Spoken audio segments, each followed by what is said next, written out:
and good afternoon. Thank you for tuning into This Is Now. We begin today with the weather. Right now, in some places in most parts of the states, it is sunny. However, that could change. Joining us here in the Digital Center is our Jennifer Robbins. Jen, tell us what's going on. I know it looks really deceiving when you see those blue skies, but that's fuel for the system. It needs some daytime heating. After that, we could have some severe thunderstorms. And we've been watching this for quite some time. So it's an upper level disturbance. It's a different animal within itself. Until Saturday morning, we'll start seeing some of these ingredients in place. And that's what we're watching very carefully. The satellite shows you the story pretty well. Last night, we got hit pretty hard with some heavy rain. We saw anywhere from 2 to 3 inches already. And that was over the Ko'olau Mountains. We continue to see some heavy pockets just north of the islands. It will be pulling towards the north, but then that low pressure system digs a little farther to the south. I want you to pay close attention to that moisture south of the islands. That's what we're watching for the afternoon. It's called a convergence band. That's winds that come together at that one point. It's very dynamic. There's a lot of instability that we could have some of those thunderstorms fire up. Right now, it's very quiet over the western end of the state. We've been seeing hit or miss showers, and we're starting to see some pockets of heavy rain. The majority of the showers right now are over open water, so no big threat to land, but that's going to quickly change as things heat up. So that's the ingredient that we're tracking. We'll be watching all of the elements very carefully. So first alert weather days continue today into Saturday morning, and then big improvements Saturday afternoon into Sunday. So just in time for all the Mother's Day festivities, periods of heavy rain, intense at times. We will be seeing hit or miss showers. Unstable air mass is going to be sitting on top of us, most intense over the water. And that's where we could have some water spouts as well within the afternoon into tonight. Possible of localized flooding. We already saw some signs of this. And remember earlier in the week when I showed you this water vapor image, this is a satellite. It depicts how much moisture is in the air. You really couldn't tell how much moisture was there, and also if it was a low pressure system. It has pinched off from the jet stream. We're starting to see some, I guess you could say, circulation with it, and that's the blooming that you're seeing at the center of this system. So we will be seeing some of these showers into the next couple of days. We will be seeing some thunderstorms fire up. As we zoom on in, you can see the circulation right now just offshore. When that digs a little closer to the islands, that's when things are really going to fire up. And this is something I don't show a lot, but it shows the upper levels of the atmosphere. This is at 500 millibars or 18,000 feet. It's kind of technical, but you can actually see how that low pressure system develops and then quickly falls apart. And then next week we have another low pressure system sometime Friday into Saturday that spins offshore. It's cut off from the jet stream again. So thunderstorms, a possibility for us, something we're watching very carefully into the next couple of days. Straight line winds will be a concern, gusts up to even 50 miles per hour. So keep it tuned here. Your First Alert team, a great tool to have is our interactive radar, especially when the weather is constantly changing. One moment it's sunny, the next moment heavy downpours. All right, thank you so much, Jen. Now to other news. It's been more than 9 months since the Lahaina disaster, and ahead of what's expected to be a busy wildfire season, Governor Josh Green today signed a proclamation designating Wildfire Mitigation and Risk Reduction Preparedness Month. A proclamation to dedicate a day that engages communities in focusing on activities that will create additional awareness. Preparedness actions by one individual or one neighborhood can contribute to a safer community when wildfires happen, and that's something that we, of course, learned very acutely. The people of Hawaii can become local champions through committing a couple of hours or an entire day and providing service that improves defensibility and resiliency and moves them towards becoming a fire-adapted community. So for residents all across our beautiful state, we are encouraging you to participate in Wildfire Community Preparedness Day, and we are thankful to everyone who works in this field. Mahalo. Among the efforts to better prepare communities, the U.S. Department of Homeland Security will be deploying 80 wildfire sensors and 16 wind sensors in high-risk areas across the state. The smart sensors are each equipped with artificial intelligence, and experts say they could help inform the public if evacuations are ever needed. And let's go ahead and take a look at some other stories around Hawaii.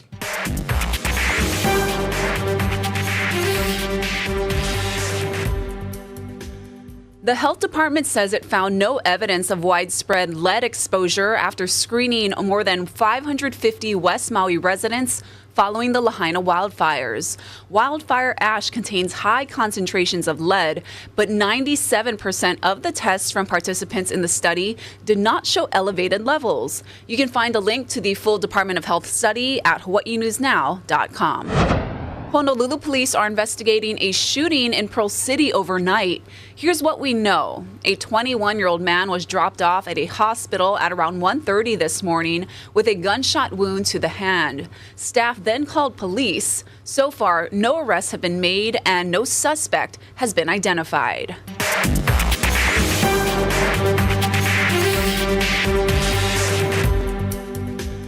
New at noon, an update on the victim of a chemical attack in Honolulu earlier this year. The Chinese Chamber of Commerce says victim Danying Zhang expressed heartfelt appreciation for the support and love from the community, saying it's been a source of strength for her during the recovery. Acid was thrown on her by alleged suspect Sebastian McQuan, who is behind bars. The chamber added donations helped fly her mother in from China to help take care of her. Zhang completed the first phase of treatment and is undergoing physical therapy and mental consultations. The next step is to undergo surgery again in a matter of months, depending on her recovery period. A ceremony at Pearl Harbor to honor 5 brave Hawaii soldiers. Purple Heart medals were presented to the families of the men who died near the end of World War II. They were among 31 American soldiers who died in the crash of a transport plane on Okinawa.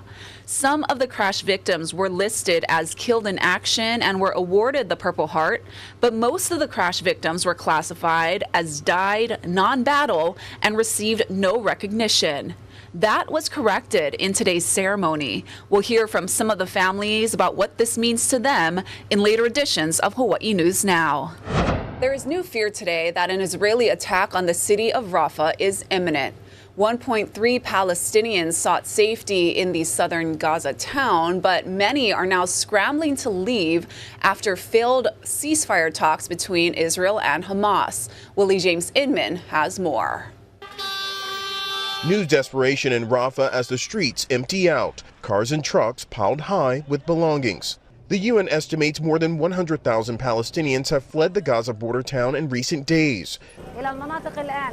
This woman says Israel dropped leaflets urging people to evacuate, but says where the leaflets say to go is unsafe. Israel has seized control of the Rafah border crossing, blocking aid into Gaza. The United Nations says it has only 3 days worth of stockpiled food, and the Secretary General lashed out at Israel. You have more civilians killed in Gaza than the civilians killed after the Russian invasion of the Ukraine in more than 2 years. President Biden has said his administration will not provide weapons for a major military operation in Gaza, but Israeli officials say they have the weapons they need to go after Hamas in the densely populated area. Former National Security Advisor H.R. McMaster. I think it's feckless on the part of the Biden administration. I think it's really important to note that Hamas has said they want every day to be like October 7th. But support for Israel's actions in Gaza may be waning. Friday, the UN General Assembly overwhelmingly backed a resolution that would effectively recognize a Palestinian state. The U.S. and Israel abstained from the vote, and later, standing before the General Assembly, Israel's ambassador shredded the UN Charter. Willie James Inman, CBS News, the White House. Former President Trump's hush money trial resumed today in New York with more witnesses taking the stand. Michael Cohen, Mr. Trump's ex-lawyer and fixer, is expected to testify next week and be on the stand for several days. NBC's Yasmin Vozian has the details from Manhattan. It was yet another day in court here in downtown Manhattan at the Trump hush money trial, starting with Madeleine Westerhout on the stand being cross-examined by the former president's attorneys, followed up by some key witnesses that focus mainly on the documents, how they gathered the documents, how they gathered text messages, social media posts as well, phone messages. We had an employee from Verizon, AT&T, along with other witnesses from the Manhattan DA's office testifying to the collection of social media posts, both from the former president along with from many witnesses that have already taken the stand. So thank you very much. To the back and forth text messages between, for instance, Dylan Howard, the head of National Enquirer, and Gina Rodriguez, who is Stormy Daniels' manager. These things, these are key to the prosecution's case here, right? The documents. While folks like Stormy Daniels taking the stand and potentially Michael Cohen as well are major witnesses, star witnesses, really. It is the documents that are going to make the case for this prosecution. Speaking of, by the way, Michael Cohen set to take a stand Monday morning, and the prosecution saying they could wrap their case by the end of next week. Back to you. Back here at home, an emotional moment as a McKinley High School senior received a scholarship. Stacy Cabusas was awarded $3,000 at a ceremony inside the McKinley Auditorium last night. The money was raised by the mother of Sarah Yara, who was struck and killed while walking to school in February 2023. Yara's mother says she chose Cabusas for her passion for computer science, the same field Sarah planned to pursue. My daughter's not here to go to college, but I am so proud of my daughter having to leave a legacy behind that we could raise money so that we can put other students to go forward and pursue something that she wanted to pursue now that she's not here. Cabusas is planning to attend the University of San Francisco. Yara's mother plans to award the scholarship every year through a partnership with the McKinley High Foundation. Meanwhile, trial for the man accused in Yara's case is now set for September. Mitchell Miyashiro has pleaded not guilty to 4 charges, including first-degree negligent homicide and driving without a license. Days after the shocking announcement that both Miss USA and Miss Teen USA were stepping down for their titles, we're learning new details into what's going on behind the scenes at the Miss USA organization. Here's that story. Miss USA 2023 is... Just 8 months after she was crowned Miss USA, Utah! Noelia Voigt wrote that her relationship with the pageant was unendurable and said she'd been diagnosed with anxiety because of the mental and emotional toll it had taken. In a resignation letter provided to CBS News by a source familiar with the matter, Voigt also said there is a toxic work environment within the Miss USA organization. She accused its president, Layla Rose, of being cold and unnecessarily aggressive, and even threatening to take away her salary for not meeting Rose's personal preference. Voigt first announced she was stepping down from her role Monday in an Instagram post. There's a secret code involved. And some social media users noticed the opening letters of the statement's first 11 sentences spelled, "I am silenced." Beyond that post, Voigt hasn't publicly detailed why she chose to relinquish her crown, likely because Miss USA contestants signed restrictive non-disclosure agreements that bar them from speaking about the contest, their participation in it, or its organizers without the pageant's approval. Voigt's resignation came after the Miss USA social media director left her role last week, alleging that she had seen a decline in Voigt's mental health, plus disrespect toward Miss Teen USA, Uma Sofia Srivastava. On Wednesday, Srivastava announced her resignation in an Instagram post of her own, writing, "My personal values no longer fully align with the direction of the organization." When you have employees and 2 title holders stepping down, there are definitely questions to be asked. Juliana Morehouse is last year's Miss Maine. She said her experience with the Miss USA pageant was positive, but she's part of a growing coalition of former contestants who are calling for the organization to release Voigt from her NDA. We want Noelia to be able to speak on her experiences so that there can be some transparency for us who are leaving a legacy behind and for the girls who are to come after us. Natalie Morales, CBS News, New York. The U.S. government has a new plan to pay farmers to help stop the spread of bird flu in dairy cattle. Over the next 4 months, the government will pay up to $28,000 per farm to support specific steps needed to stem the spread of H5N1. Payout incentives will also go to producers that supply personal protective equipment to their workers and those that allow workers to participate in CDC research. Additional money will go towards farms' biosecurity efforts and veterinary bills for infected animals.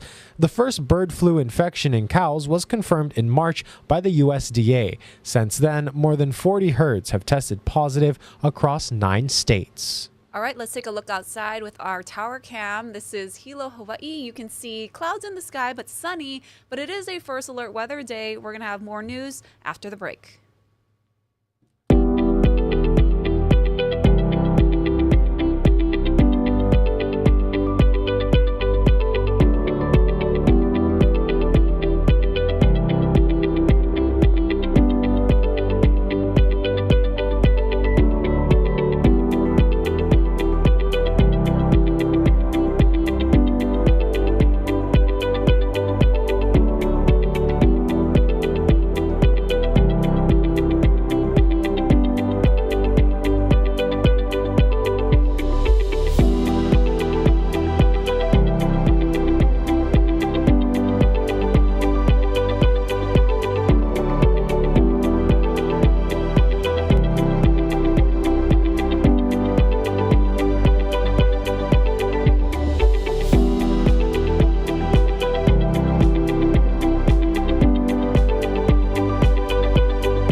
The 2024 World Fire Knife Championships just wrapped up in Laie, but there's something else pretty special worth celebrating at the Polynesian Cultural Center. Casey Lund takes us there.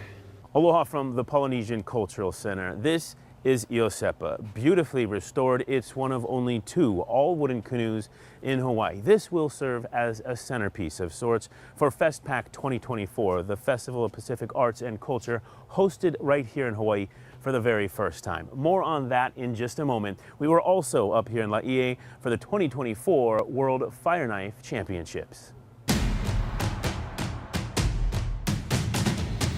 We were just really thrilled with the amount of interest from worldwide, not just here in the U.S., but from all over the Pacific, Cook Islands, New Zealand, Samoa, Japan, as well as throughout the mainland. These competitors that just converged here in Laie for the 31st Annual World Fire Knife Championships. One of the most special parts of this year's competition, the return of Japanese performers like Fumiya Matsushima. Fumiya Matsushima from Fukushima, Japan.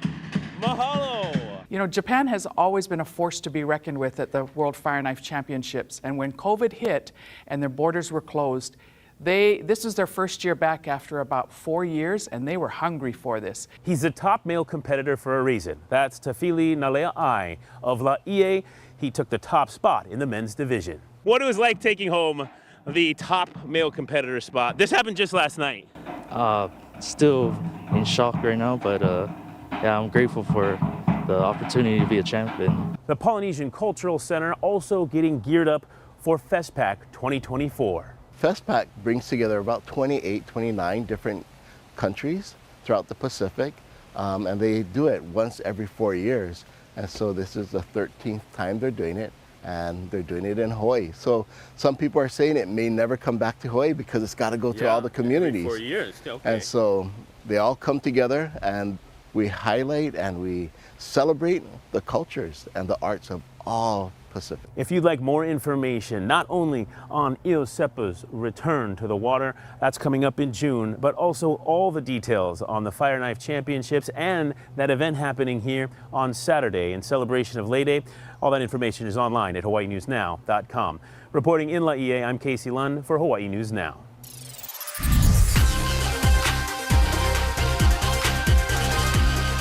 Happy Aloha Friday, gang. Davis has some much needed vacation, but we're still going to get you your Friday sports wrap up. I'm here with Sienna Pillaton, the other part of our trio here at H&N Overtime, and it's a busy time for sports. It is a crazy time right now. Yeah, it is the HHSA Boys Volleyball Championships going on right now. The semifinals are tonight, and we've got to cover a bunch of these teams. We're going to talk about some of the matchups. The first one being number 1 seed Punahou taking on Mililani. Yeah. Now, you spent some time with the Buff and Blue. You did a story on them leading up to the tournament.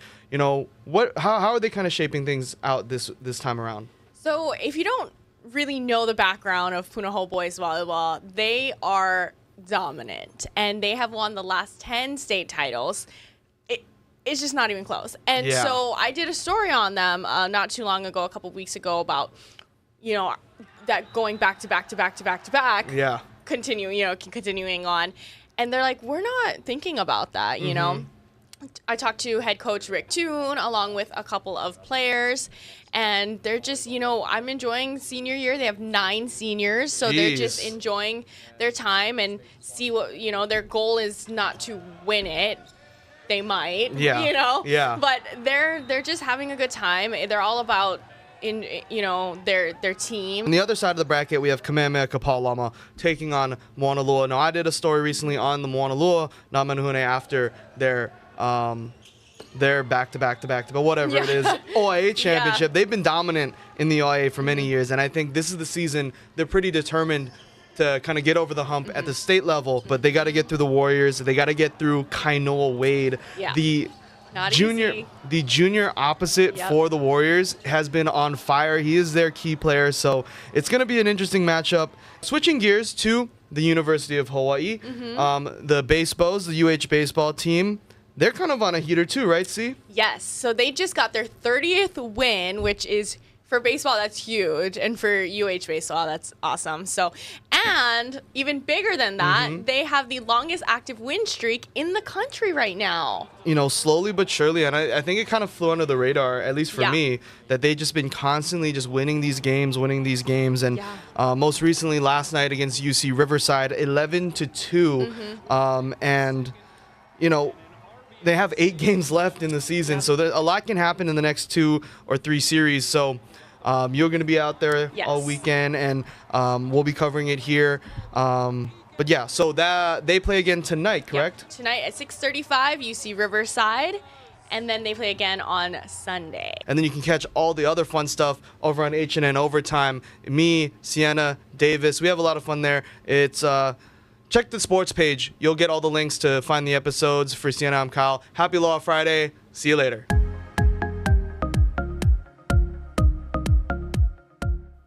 As Mother's Day approaches this weekend, here's the story of how a simple act of kindness can change someone's life. Neil Zaringe has the details. Go mode! Starting people's day off right is part of the job description for a barista who comes into work before sunrise. Good morning.